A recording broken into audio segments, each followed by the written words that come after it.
Welcome to Crossdressing Stories. Here, we share personal stories, celebrate self-expression. If you're on your own journey or simply curious, you've found your community. Subscribe and join the conversation. My heart was a wild drum against my ribs, a frantic rhythm that seemed loud enough to shake the whole apartment. My hand, trembling, held the silk of the dress. It was a whisper-thin slip of fabric, the color of a pale dawn sky, and it felt impossibly light, impossibly dangerous.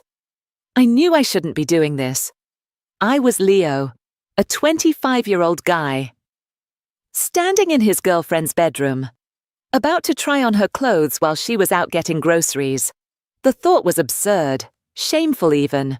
But every time I saw Chloe, my Chloe, moving with such effortless grace in her dresses, a strange, persistent ache would settle deep in my chest. It wasn't just admiration, it was a longing, a bizarre form of envy that I couldn't name and didn't dare to examine too closely. The apartment was silent except for the hum of the refrigerator from the kitchen and my own ragged breathing. I had this small window of opportunity, maybe 30 minutes at most. My own clothes, a pair of worn-out jeans and a faded band t-shirt, suddenly felt like a cage. They were coarse and heavy. The uniform of a person I was supposed to be, a person I performed every single day. But this dress was different. It was potential. It was a question. I'd been drawn to Chloe's closet for weeks. At first, I would just open the door when she wasn't home and look. I'd let my fingers graze over the different textures, the soft, yielding knit of a sweater, the crisp structure of a cotton blouse, the fluid, cool slide of satin. I told myself it was nothing, just a weird curiosity. But the curiosity grew into a compulsion. Today, the compulsion had finally won. This particular dress was my favorite. I'd seen Chloe wear it on our anniversary. We'd gone to a rooftop restaurant downtown, and the city lights had seemed to get tangled in the shimmery fabric as she moved. She had looked like a dream, holding it now. The silk felt cool and alive against my fingertips. I could smell her perfume clinging to it, a faint scent of vanilla and sandalwood that was so uniquely her. My own reflection in the full-length mirror on the closet door was a stranger, a guy with short brown hair, a day's worth of stubble on his jaw, and wide, terrified eyes. What was I doing? This was crazy. I should put it back. I should go sit on the couch and pretend this never happened. But my hands had a will of their own. I peeled off my t-shirt, the cool air of the room raising goosebumps on my arms. My jeans and sneakers followed, until I was standing there in just my boxer briefs, feeling exposed and foolish. The dress was a simple slip dress, held up by two delicate spaghetti straps. It was meant to be easy, to just fall over the body. I stepped into it, gathering the delicate fabric in my hands and pulling it up over my hips, my waist, my chest. The silk slid over my skin, a sensation so foreign and so electrifying it made me gasp. It was nothing like the rough denim or stiff cotton I was used to. This was a second skin. It moved with me, caressing me. I fumbled with the straps, finally managing to settle them onto my broad shoulders. They looked out of place, wrong. The dress was designed for a woman's slender frame, for the gentle slope of Chloe's shoulders, not my own angular, masculine ones. It was tight across my chest and back, the fabric straining slightly. But then I looked in the mirror, and for a split second, beneath the jarring contrast of my own body, I saw something else. I saw the way the fabric draped. I saw the color against my skin. And that strange ache in my chest intensified. Only this time it was mixed with a dizzying, terrifying thrill. I turned slightly, watching the silk swirl around my legs. It felt right, in a way that made no sense. In a way that scared me to my very core. It felt right. That was when the world stopped. The sound of a key in the front door, the click of the lock turning. Panic, cold and absolute, seized me. I was frozen. My brain screamed at me to move, to tear the dress off, to hide, but my limbs wouldn't obey. I just stood there, a deer in the headlights, my heart hammering a frantic SOS against my bones. I heard the rustle of grocery bags, the soft thud of her purse hitting the entryway table. "Leo, I'm home. They were out of the almond milk you like, so I just got regular oats." Her voice trailed off as she walked down the short hallway toward our bedroom. The seconds stretched into an eternity. My entire life seemed to flash before my eyes, our first date. The first time I told her I loved her.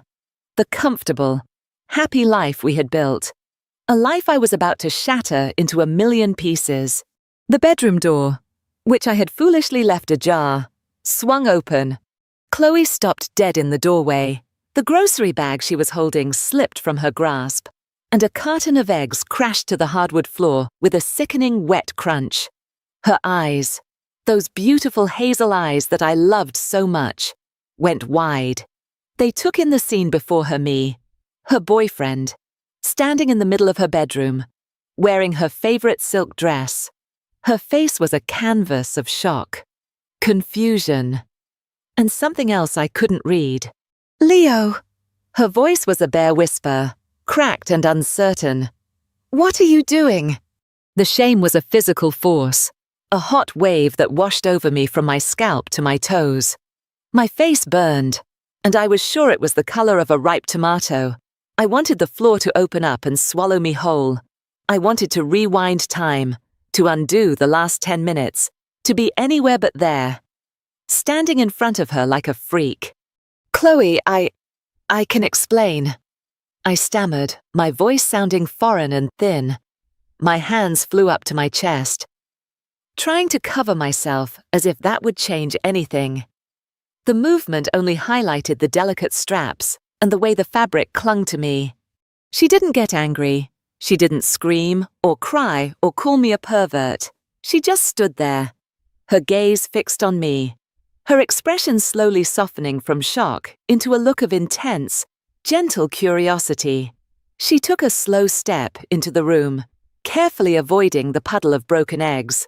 Her eyes weren't looking at me with disgust, but with a kind of careful, searching tenderness that broke my heart all over again.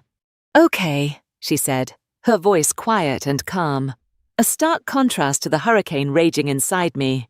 "Explain." The words wouldn't come. What could I possibly say? "Sorry, honey.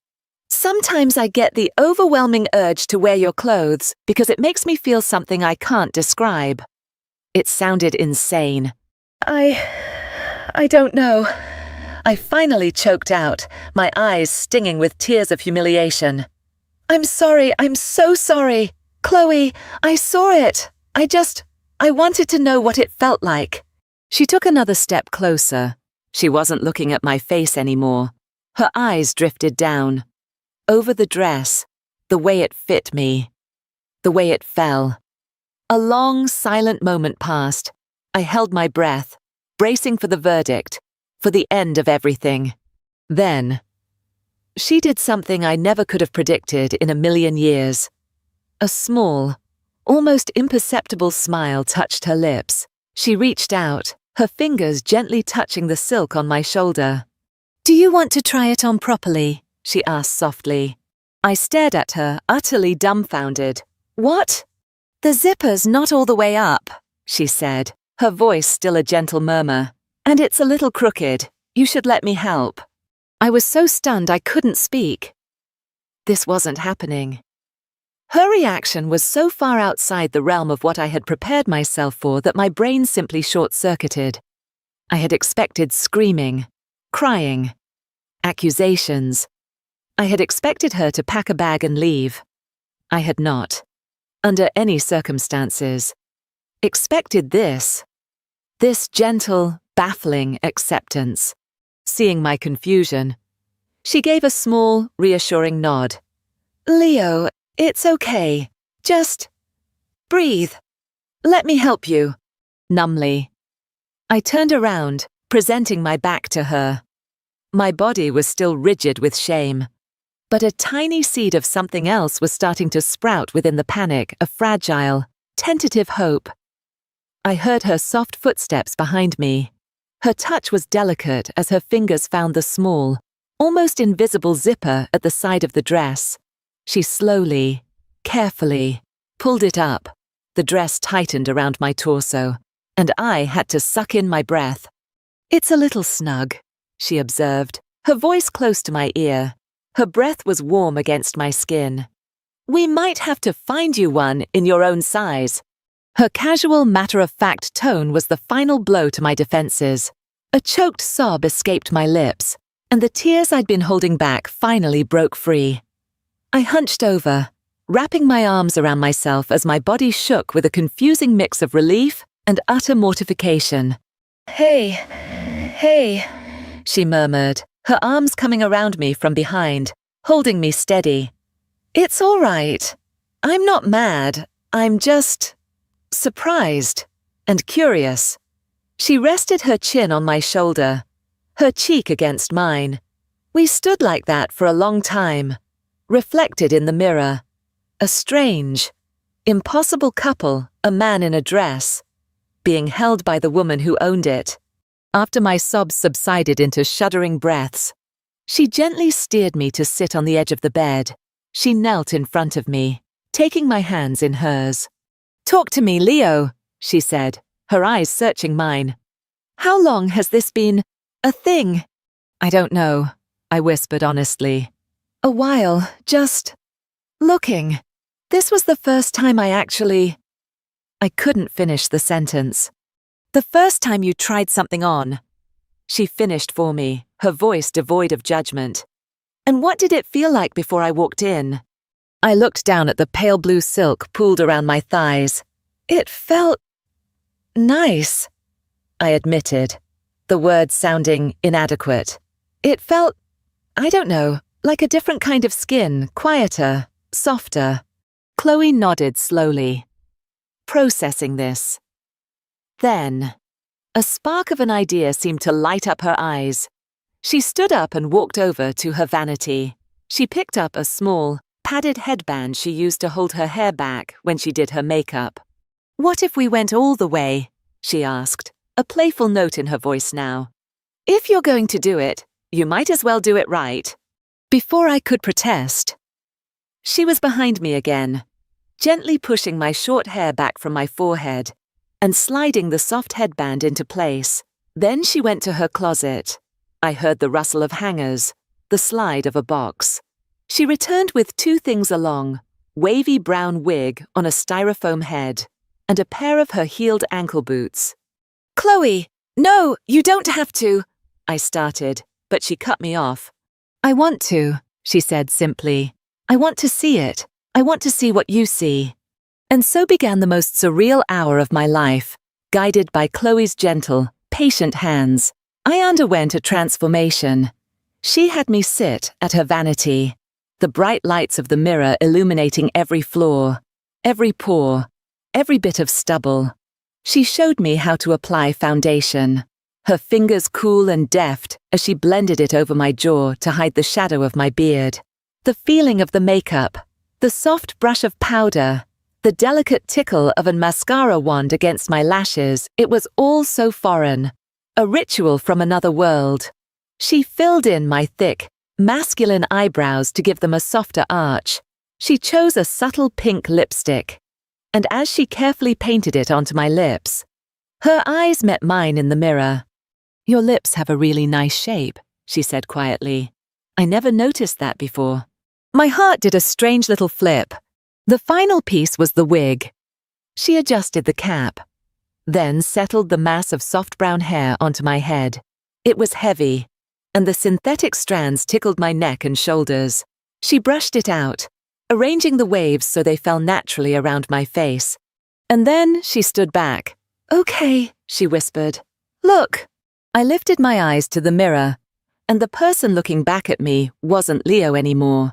It was someone else, a woman with wide, startled brown eyes, soft pink lips, and a cascade of chestnut hair.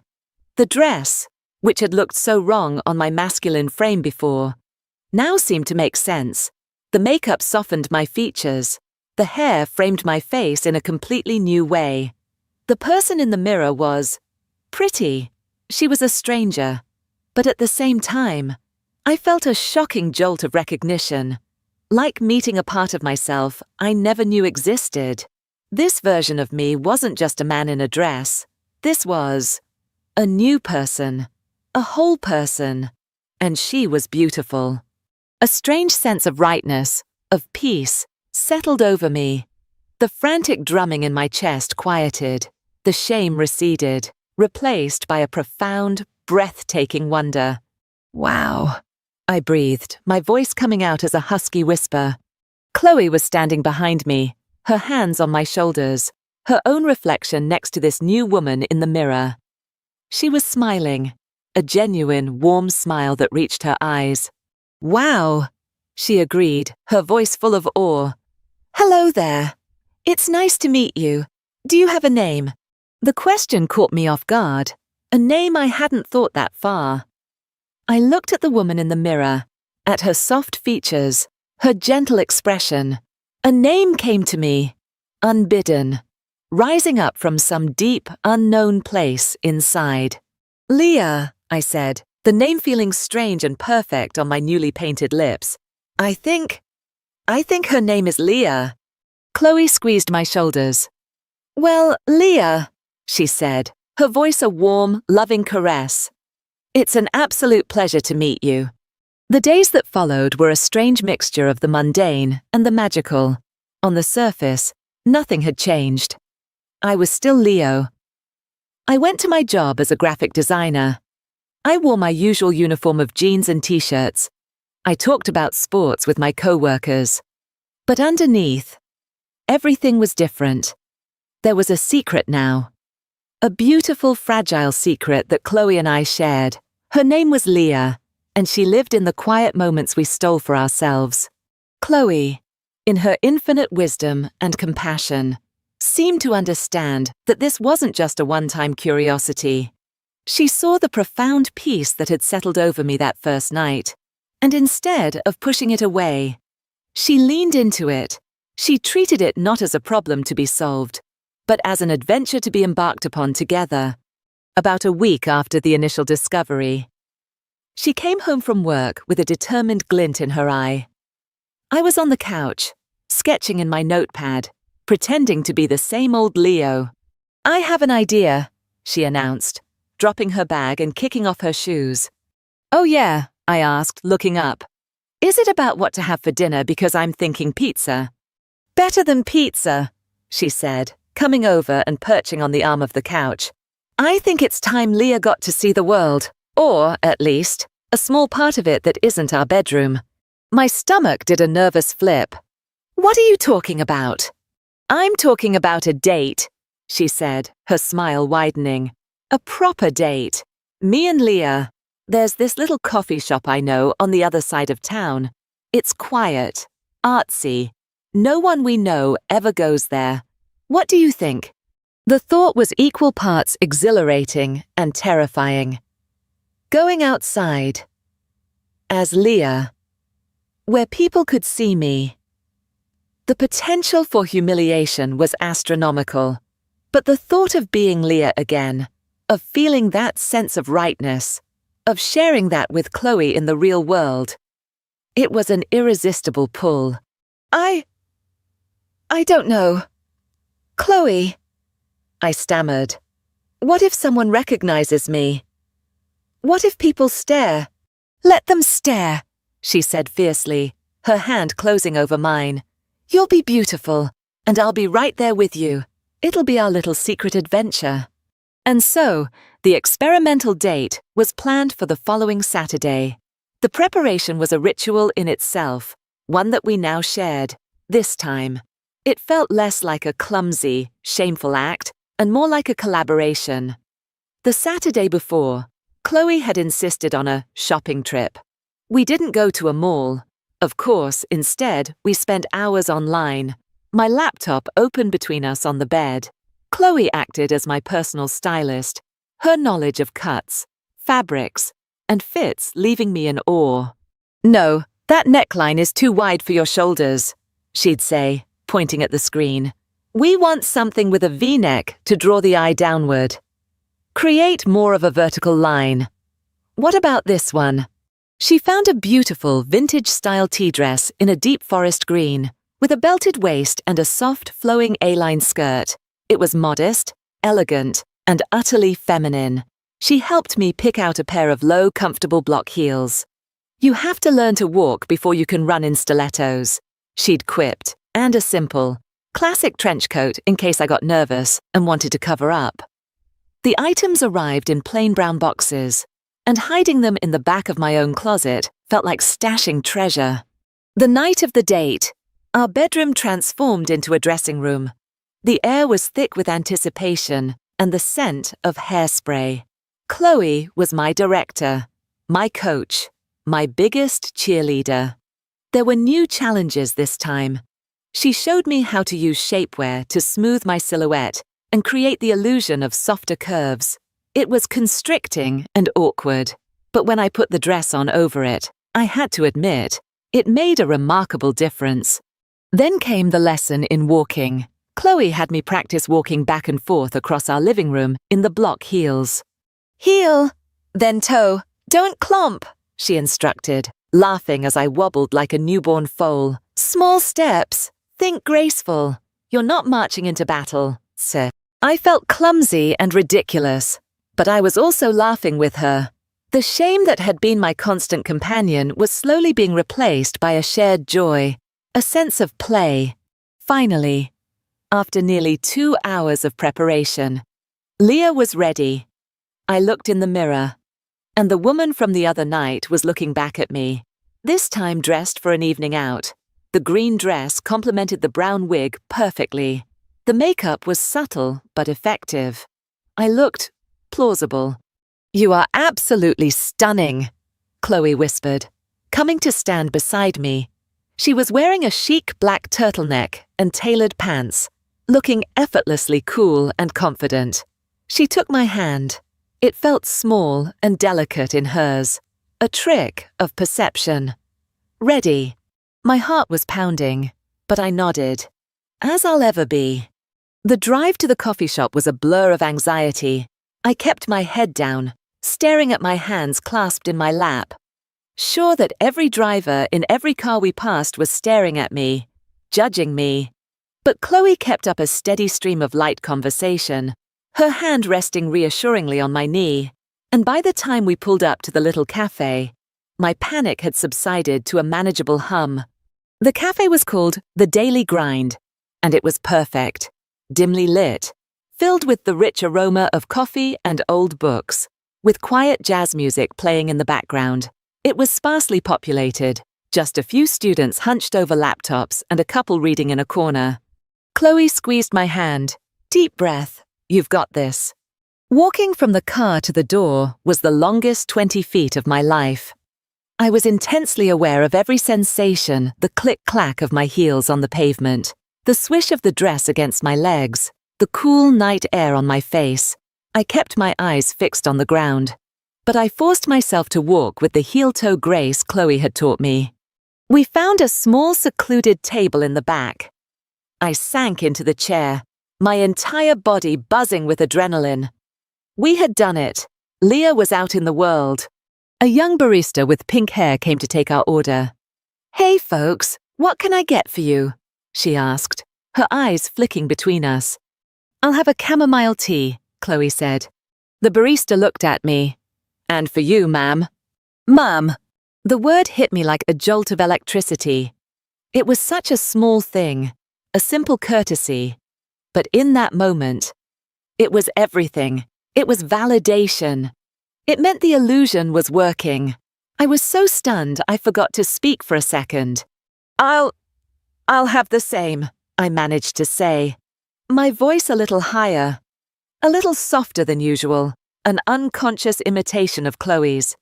The barista smiled, scribbled on her notepad, and walked away.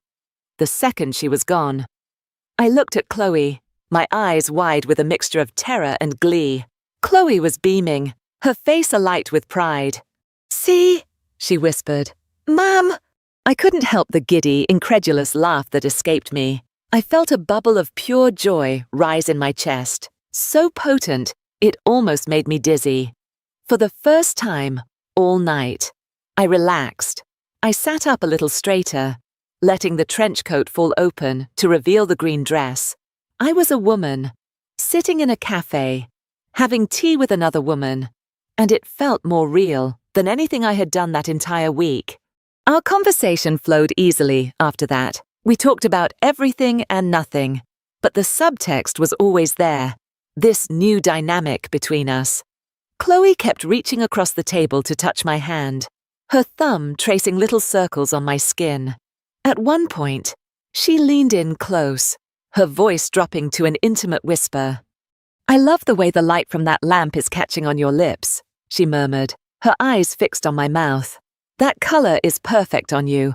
Or, should I say, on her." A hot blush crept up my neck, the playful tease, the acknowledgement of the persona. It didn't feel mocking. It felt like the most profound form of intimacy. It felt like she was seeing all of me, Leo and Leah, and loving every part. "You can say her," I whispered back, my heart fluttering. I think Leah likes being called her. On the walk back to the car, the streets were quiet. The adrenaline had worn off, replaced by a warm, contented glow. The night had been a success, beyond my wildest dreams. As we reached the car, parked on a quiet side street, Chloe suddenly stopped under the soft glow of a street lamp. She turned to face me, her expression serious now, her eyes dark and intense. "You were amazing tonight," she said, her voice low. "I was terrified," I admitted with a shaky laugh. "I know, but you were also brave, and you were breathtaking, Leah." She lifted her hand, her fingers gently tracing my jawline, a path she had touched 1,000 times before. But this time, it was different. Her touch was exploratory, reverent.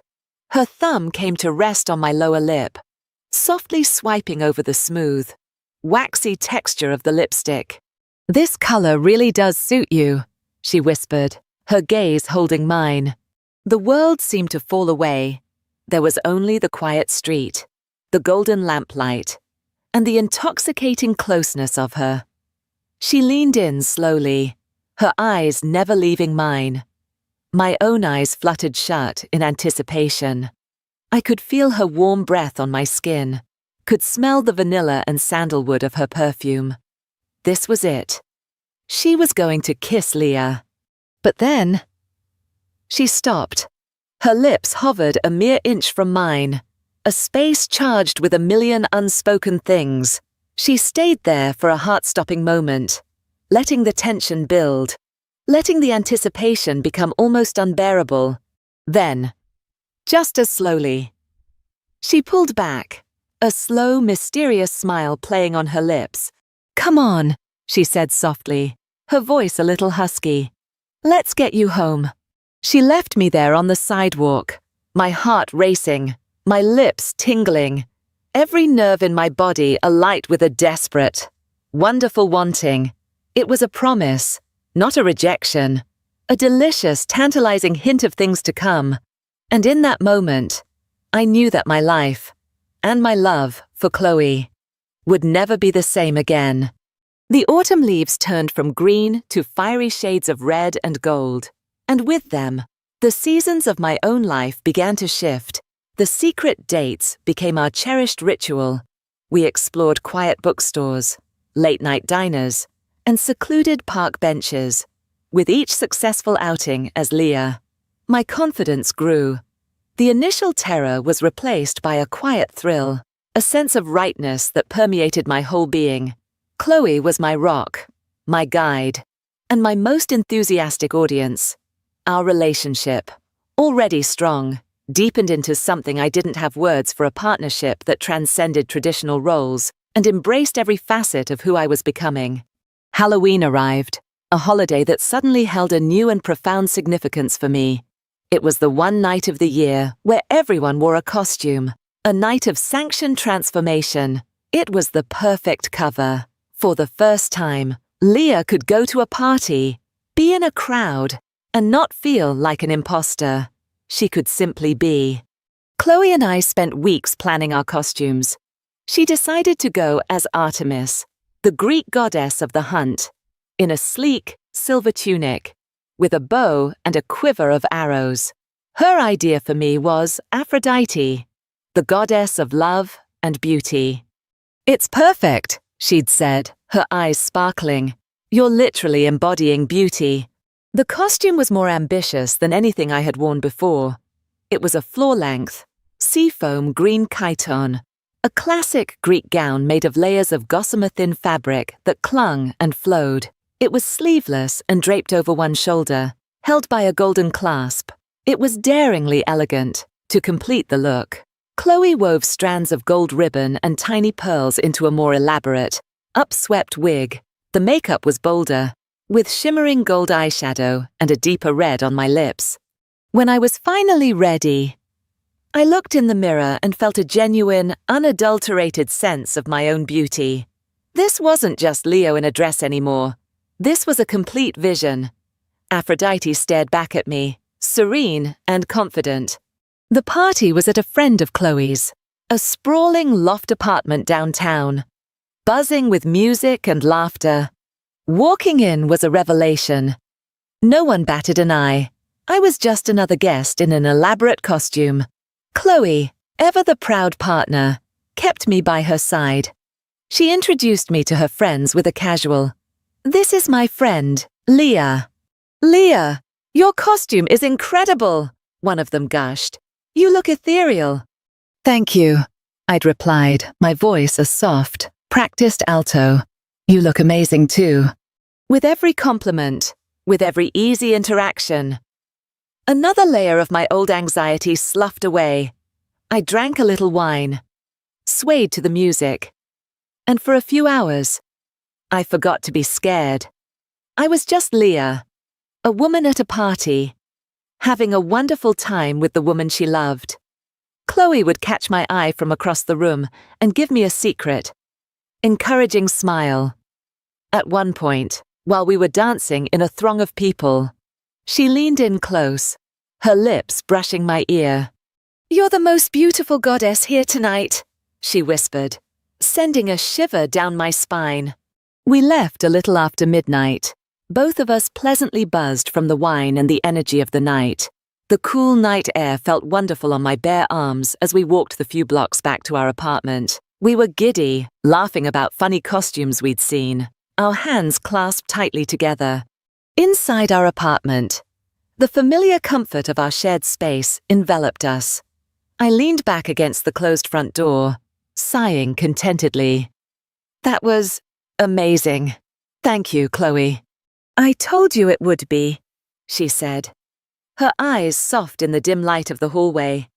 She stepped closer, her own Artemis costume rustling softly. "You were glowing tonight, Leah." She was standing very close now, her body almost flush against mine. The playful energy from the party began to shift into something else, something deeper and more intense. As she reached up to tuck a stray strand of the wig behind my ear, her foot caught on the edge of the rug. She stumbled forward, a little off balance from the wine, and fell against me. Her hands shot out to steady herself, landing squarely on my chest. And then everything stopped. Her palms were pressed against the firm, silicone breast forms I was wearing, the prosthetics that gave Leah her womanly shape beneath the flowing gown. It was an accident, a clumsy misstep, but it was also a moment of stark, physical reality. A boundary had been crossed, unintentionally but irrevocably. My breath hitched. I expected her to pull back immediately, to apologize, to feel awkward. She didn't. Her hands remained where they were. Her body stayed pressed against mine. I could feel the warmth of her palms through the thin fabric of the gown and the cool, yielding surface of the silicone beneath. She lifted her head, her face just inches from mine. Her eyes were dark, searching, and filled with a raw, undisguised curiosity. I've always wondered, she whispered, her voice a low, husky tremor that vibrated through my entire body. I've always been so curious what this felt like. My heart was hammering against my ribs, a frantic, wild rhythm. I couldn't speak. I could only stare into her eyes, feeling the heat of her touch, the solidness of her body against mine, slowly, deliberately. She didn't pull her hands away. Instead, her fingers curled slightly, gently pressing into the soft forms. It wasn't a sexual touch. Not yet. It was exploratory, questioning. She was mapping this new territory, this constructed femininity that I had built for myself. "Do you like it?" she murmured, her voice barely audible. "When I touch you like this, do you like being treated like a girl?" The question hung in the air between us, charged and heavy. All the games, all the playful dates and secret adventures had led to this. A moment of absolute truth. My carefully constructed world was holding its breath, waiting for my answer. I couldn't find my voice, so I just nodded. A single, slow, deliberate dip of my chin. Yeah, a slow, smoldering smile touched her lips. It was a look I had never seen on her face before. It was predatory and loving and full of promises. She pushed off the door, her hands sliding from my chest up to my shoulders with a gentle pressure. She turned me around and began walking me slowly, deliberately, down the hallway toward our bedroom. I moved like I was in a trance, my legs unsteady, my entire being focused on the feeling of her hands on my back, guiding me forward. She guided me until my back was pressed against the cool wall of our bedroom. She didn't turn on the main light, leaving us in the soft, intimate glow of the bedside lamp. She stood before me, so close I could feel the warmth radiating from her body. "Aphrodite," she breathed, her hands coming up to cradle my face. Her thumbs stroked my cheekbones, just below my eyes. So beautiful. Then, with painstaking slowness, her fingers moved to the wig. She carefully, tenderly, lifted it from my head, letting the cascade of golden brown hair fall away. She set it on the dresser without taking her eyes off me. My own short, brown hair was flattened and messy from the wig cap, but she didn't seem to care. She ran her fingers through it, as if reacquainting herself with the Leo underneath. "But I want to see the woman beneath the goddess," she whispered. Her hands moved to the golden clasp on my shoulder. Her fingers fumbled with it for a moment before it came undone.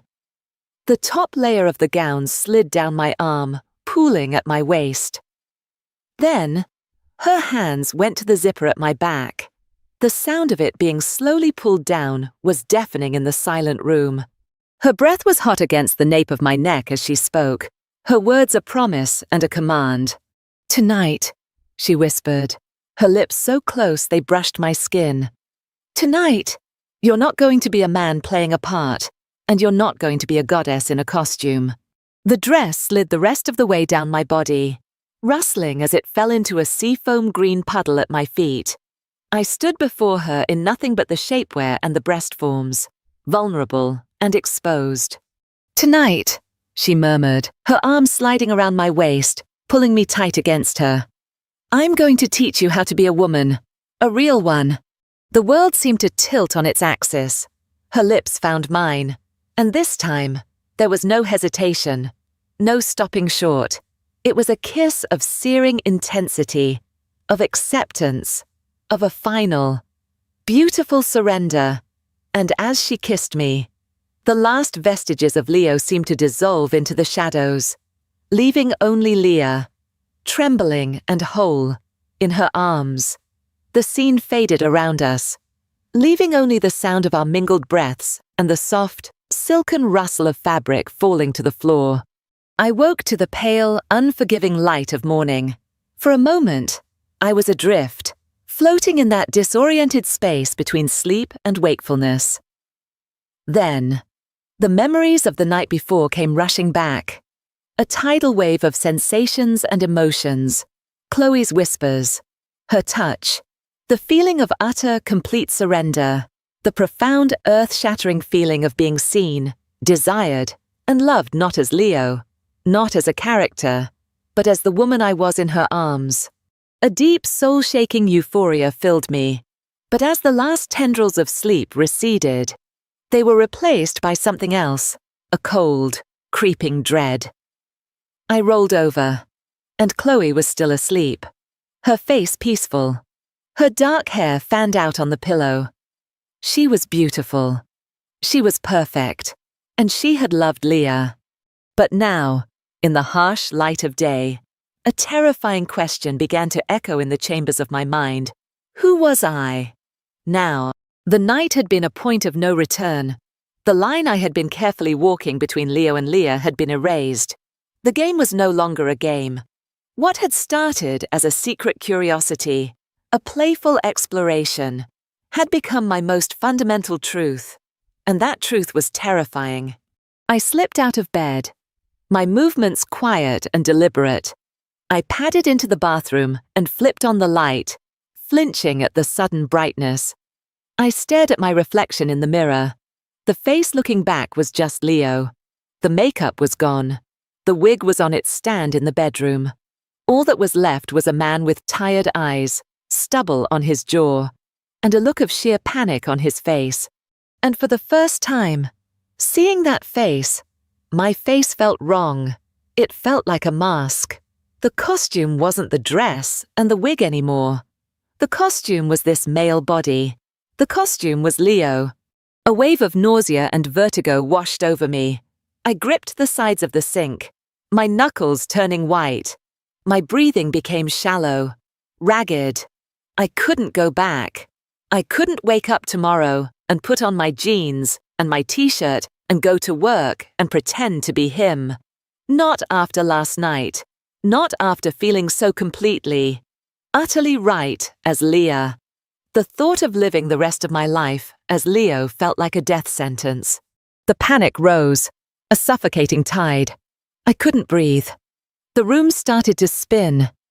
I was trapped in the wrong skin, in the wrong life. Suddenly, two warm arms wrapped around me from behind, a soft cheek pressed against my back. "Hey!" Chloe's voice, thick with sleep, murmured against my shoulder blade. "You're up early." Her embrace, usually a source of comfort, only heightened my panic. I was an imposter in her arms. She fell asleep with Leah, but she woke up with this fraud. I pulled away, stumbling back against the wall, my body trembling. "Don't!"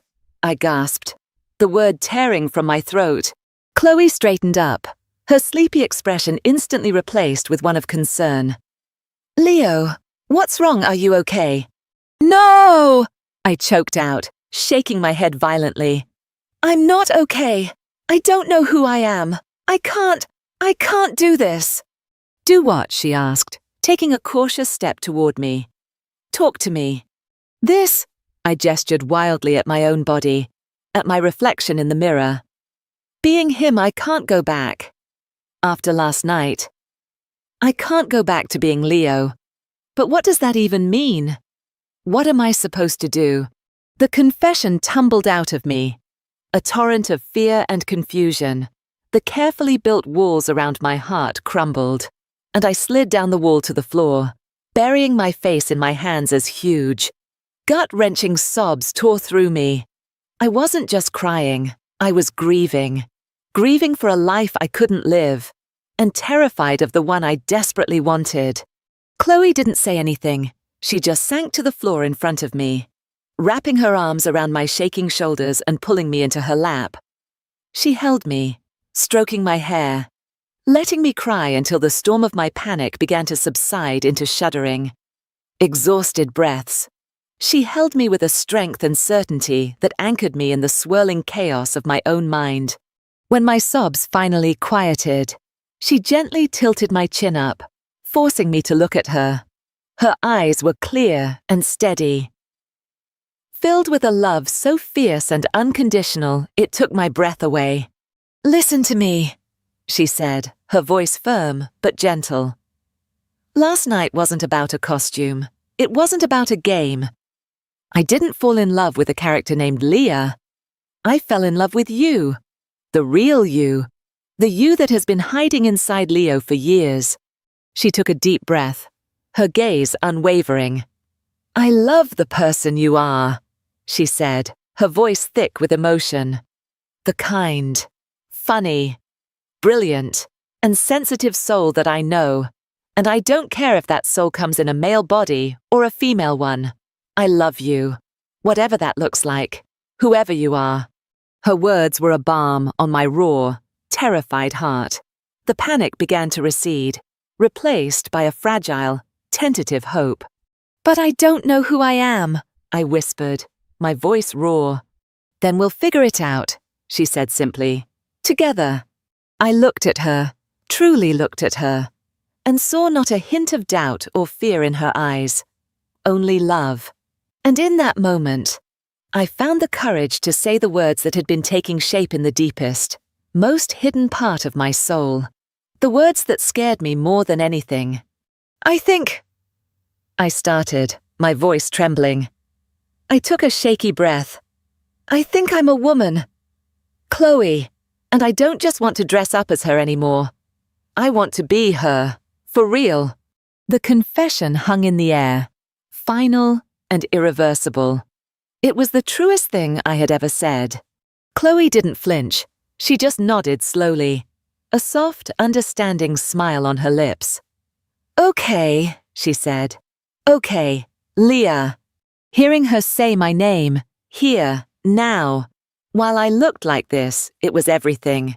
It was permission. It was acceptance. It was a new beginning. That afternoon was the first day of the rest of my life. We didn't leave the apartment. We curled up on the couch, my head in Chloe's lap, and we opened her laptop. We spent hours researching. We typed in phrases I had been too terrified to even think before. What does it mean to be transgender? How to start hormone replacement therapy? Finding a gender therapist. We read articles. We watched videos. We read personal essays and testimonials from other transgender women who had walked this path. We learned about HRT, about the physical and emotional changes it would bring: softer skin, fat redistribution, emotional shifts, the suppression of male hormones, and the introduction of female ones. We read about the long, often difficult process therapy, doctor's appointments, legal name changes, the possibility of surgeries down the road. It was overwhelming, it was daunting, but it was also hopeful. For the first time, there was a roadmap. My feelings weren't just a bizarre, isolated phenomenon. There was a name for it. There was a community. There was a path forward. And looking at Chloe, her brow furrowed in concentration as she read about the effects of estrogen, I knew I wouldn't have to walk that path alone. Late in the afternoon, after hours of reading, I felt a strange calm settle over me. The panic was gone, replaced by a quiet, steely resolve. I stood up and walked to the full-length mirror in our bedroom, the same mirror where this journey had begun with a stolen dress. Chloe came and stood behind me, her presence a warm, solid comfort. I looked at the reflection of the man in the mirror. I saw the fear in his eyes, but now I saw something else. Too, a flicker of determination. I was still him, for now, but he was just the starting point. I took a deep breath and spoke to the woman I knew was waiting inside. I spoke her name, not as a character in a fantasy, but as a declaration of intent, as a reclamation of my own soul. Rosalie, I whispered. The name felt more complete, more permanent than Leah. Leah had been the girl on the secret dates. Rosalie was the woman I would become. I said it again, louder this time, testing its weight, its shape. Rosalie. Chloe moved closer, her body pressing against my back. She laid her hands flat on my chest, right over my heart. Her touch was a benediction. Hello, Rosalie, she whispered, her voice full of love and welcome. "It's so good to finally meet you." And in the mirror, through my tear-filled eyes, I saw us, not Leo and Chloe, not a man and a woman, but two souls, standing on the precipice of a new world, ready to jump in together. And for the first time, I wasn't scared of the fall. I was ready to fly. The journey to becoming Rosalie was not a single leap, but 1,000 small, deliberate steps. It was a path paved with terrifying doctor's appointments and exhilarating moments of self-discovery. Chloe was my constant, my champion through it all. She held my hand during my first consultation with a gender therapist, a kind older woman who listened to my story with empathy and without judgment. She celebrated with me when I got my first prescription for estrogen, holding the little bottle in my hand like it was a sacred artifact. There were hard days. The early effects of hormone replacement therapy were a second puberty, a roller coaster of mood swings and physical discomfort. There were days I would dissolve into tears for no reason, and Chloe would just hold me, whispering, "It's just the hormones. Rosie, it's your body changing. It's working." We learned together. Chloe learned how to help me with my weekly hormone injections, her hands steady and sure. I started voice therapy, practicing pitch and resonance for hours until the soft, feminine voice I heard in my head began to match the one coming out of my mouth.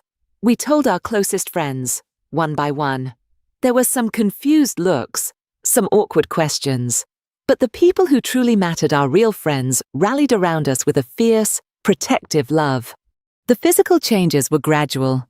Then, all at once, my skin softened. The sharp angles of my face began to gently round out. My body hair thinned. My chest became tender and started to bud. A slow, miraculous blossoming that I would check in the mirror every single morning with a sense of awe. Each change was a confirmation, a sign that the woman on the inside was finally making her way to the surface. One of the most profound days was the day we went to the courthouse, armed with a doctor's letter and a mountain of paperwork. I legally changed my name from Leo to Rosalie, holding the official court order in my hands. Seeing Rosalie printed in stark, black ink was more validating than I could have ever imagined. It was real. I was real. The culmination of this journey, 2 years after that fateful Halloween night, was our wedding day. It was a perfect day in early October. The air crisp and the leaves painted in the same fiery colors that had marked the beginning of my transformation. We decided on a small ceremony in a beautiful botanical garden, surrounded by the handful of friends and family who had supported us on our incredible journey.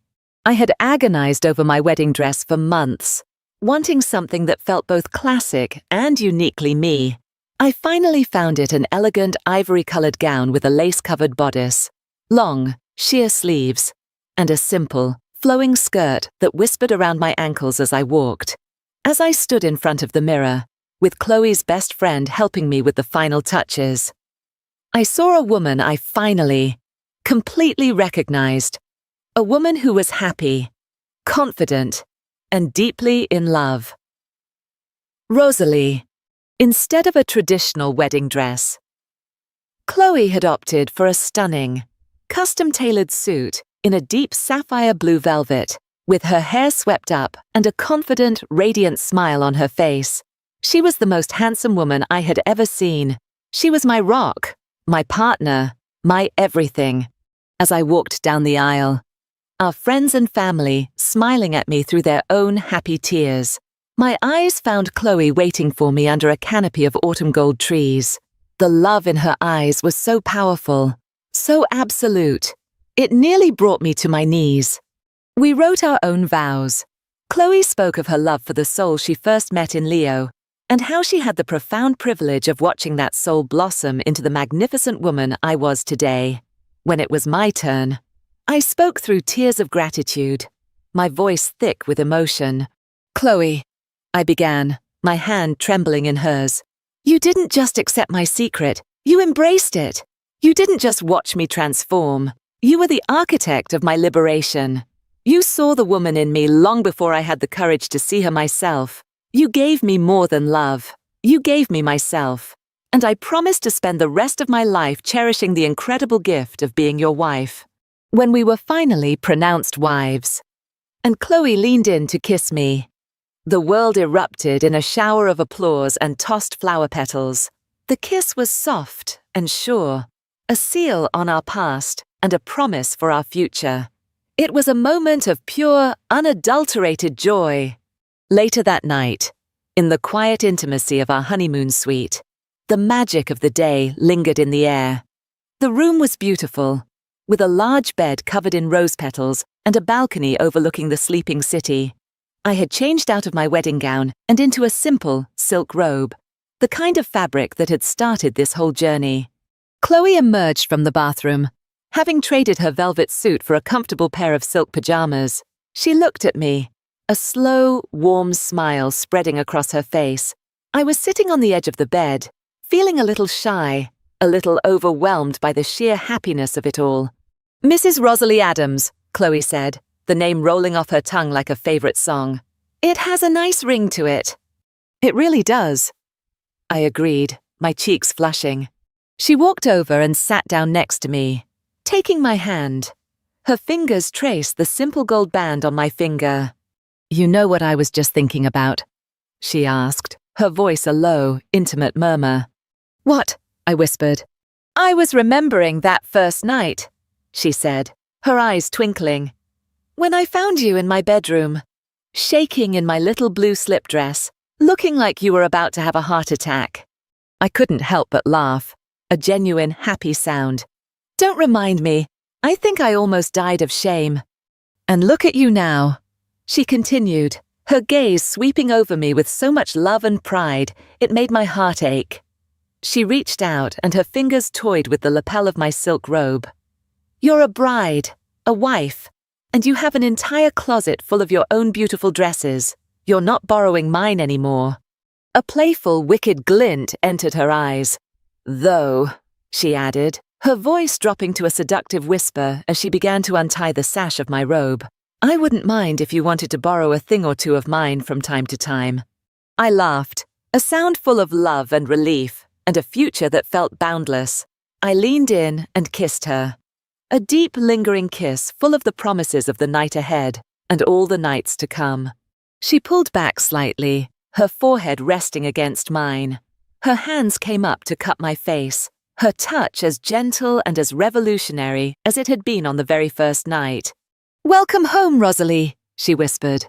And as she pulled me close, our hands tangling together, I knew that I finally was. Home, not in a place, but in a person. And finally, completely, in myself.